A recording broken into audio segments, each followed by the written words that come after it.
This initiative, jointly from the Northern Cape Premier and DIRCO, ladies and gentlemen, it's a practical expression of the domestication of foreign policy of South Africa, particularly as it relates to our South-to-South solidarity. South Africa signed on the 10th of November 2020 and acceded to the ASEAN Treaty of Amity and Cooperation, the TAC, making South Africa the third country after Morocco and Egypt to be a signatory to this treaty. This is very important, ladies and gentlemen, because South Africa, Morocco and Egypt, together with Algeria, constitute the 5 top African economies in terms of the GDP.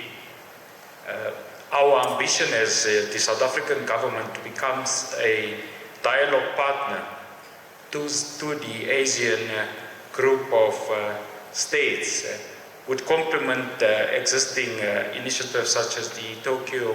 International Conference on Africa's Development, TICAD, and the Forum of China-Africa's Cooperation, FOCA, who have all pointed succinctly, ladies and gentlemen, to the increased geopolitical importance of the Indo-Pacific. Ladies and gentlemen, let me wish to emphasize that through the acknowledgement of the credentials of the different heads of missions earlier on, we have evidently pointed out also their broader responsibility in countries of other SADC member states. It thus holds, ladies and gentlemen, that fortifying relationship through this initiative with the Northern Cape as a key partner will enhance the collaboration through economic diplomacy instruments with other countries in the Southern African development region, of course being pivoted through the Southern African Customs Union, SACU. More importantly, ladies and gentlemen, it will enable the Northern Cape to be positioned favorably in relation to the African Continental Free Trade Area, which came into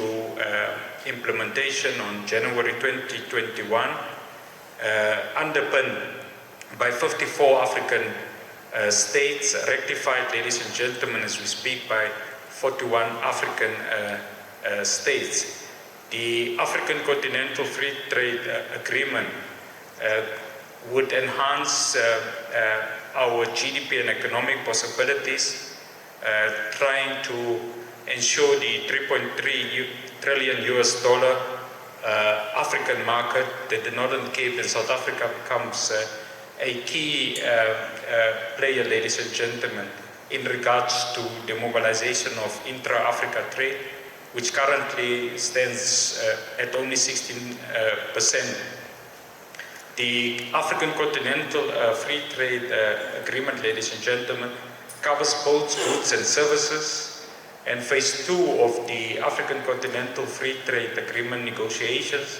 include rules of investments, intellectual rights, digital trade, and competition policy. After the implementation of the agreement, ladies and gentlemen, there is what is quite substantive for the interests of South African business community,